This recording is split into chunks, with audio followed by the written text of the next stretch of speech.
Sebelum nonton video yang satu ini, jangan lupa subscribe dan pencet lonceng agar tidak ketinggalan updatean baru dari IDX Channel. Baik, tadi Anda membahas mengenai kebijakan pelarangan mudik ini dapat memberikan pengaruh terhadap keyakinan untuk masyarakat di kelas menengah ke atas untuk mereka melakukan spending. Karena mereka kemudian semakin yakinlah mengenai upaya-upaya dari pemerintah sendiri untuk melakukan penanganan pandemi COVID-19. Lalu bagaimana pengaruhnya dari pelarangan mudik ini terhadap konsumsi domestik untuk masyarakat menengah ke bawah? Ini yang kemudian cukup banyak disampaikan akan menurunkan lah ya konsumsi di masyarakat menengah ke bawah. Apakah Anda juga melihat itu, Bu Henry? Ya, kalau kita melihat ya struktur tadi bahwa sebenarnya 82% itu kelas menengah atas dan mereka itu sudah melakukan perjalanan, sudah melakukan konsumsi walaupun ada pembatasan.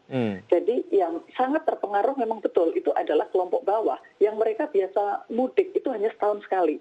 Tapi kalau kelas menengah ke atas hanya dibatasi 2 minggu itu bukan satu yang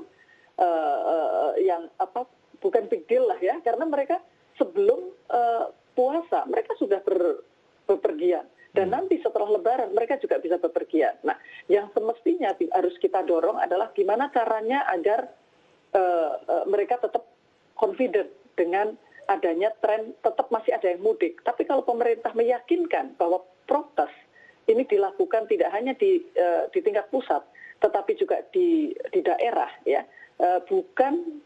jadi seimbang antara menyebutkan bahwa ada potensi bahaya dengan menyebutkan apa yang sudah antisipasi yang sudah dilakukan oleh pemerintah daerah. Nah, kalau itu dilakukan, maka keyakinan masyarakat secara umum akan lebih positif karena semua orang tahu pasti ada yang mudik.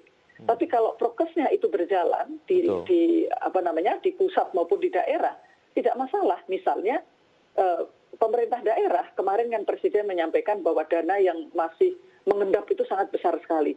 Kalau itu dilakukan dengan benar ya untuk mengelola prokesnya ini, menyisihkan, karena kita tahu sebenarnya tes antigen itu kan bukan sesuatu yang mahal dan itu bisa dilakukan.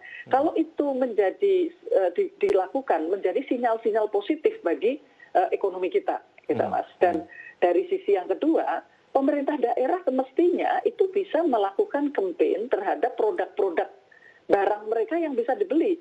Orangnya tidak bisa mudik, tetapi sebenarnya mereka masih bisa berbelanja produk-produk daerah. Nah, ini yang semestinya dilakukan oleh pemerintah daerah agar ekonomi Lebaran ini tidak kemudian terkontraksi sangat dalam. Baik, oke.